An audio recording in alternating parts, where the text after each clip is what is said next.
পোনপ্ৰথমে আমি মহিলা সমিতি শিৱ পূজা সমিতিৰ তৰফৰ পৰা সকলোটি ৰাইজলৈকে শিৱৰাত্ৰিৰ এই সম্ভাষণ জ্ঞাপন কৰিছোঁ, শুভেচ্ছা জ্ঞাপন কৰিছোঁ আটাইকে ধৰ্মপ্ৰাণ ৰাইজক। আৰু এইবাৰ আমাৰ 17তম শিৱৰাত্ৰি পূজা আৰু অন্যান্য বছৰৰ দৰে এইবিলাক আমি শিৱৰাত্ৰি পূজা খুব উলহ মালহেৰে ধুমধামেৰে আয়োজন কৰিছোঁ। আৰু এইবুলি আমি সাংস্কৃতিক সন্ধিয়া এটা কাৰ্যসূচী ৰাখিছিলোঁ, কিন্তু আমাৰ যি মেট্ৰিক আৰু হায়াৰ ছেকেণ্ডেৰী পৰীক্ষা চলি আছে তাৰ প্ৰতি লক্ষ্য ৰাখি ছাত্ৰ ছাত্ৰীসকলৰ ভৱিষ্যতৰ এটা কথা লক্ষ্য ৰাখি আমি এইবুলি সাংস্কৃতিক সন্ধিয়াখনে বাতিল কৰিছোঁ। আৰু নাম পাৰ্টি আছে আমাৰ হেকাৰা নগৰবাৰীৰ পৰা নাম পাৰ্টি আহিব, ছোৱালী তিৱানাম দল। আৰু আমি ৰাইজৰ পৰা যথেষ্ট সঁহাৰি পাইছোঁ, খুব সুন্দৰভাৱে আমাৰ পূজাখন চলি আছে।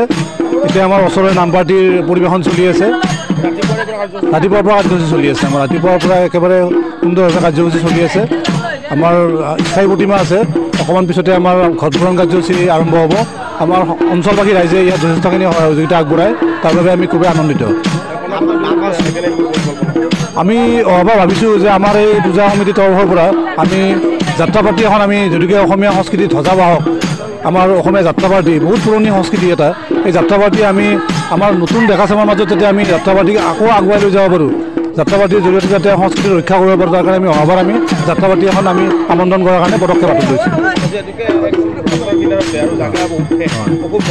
অসুবিধা আমাৰ নহয়, আমি ৰাইজে সহযোগ কৰিলে আমাৰ গোটেইখিনি বস্তু হৈ যাব আৰু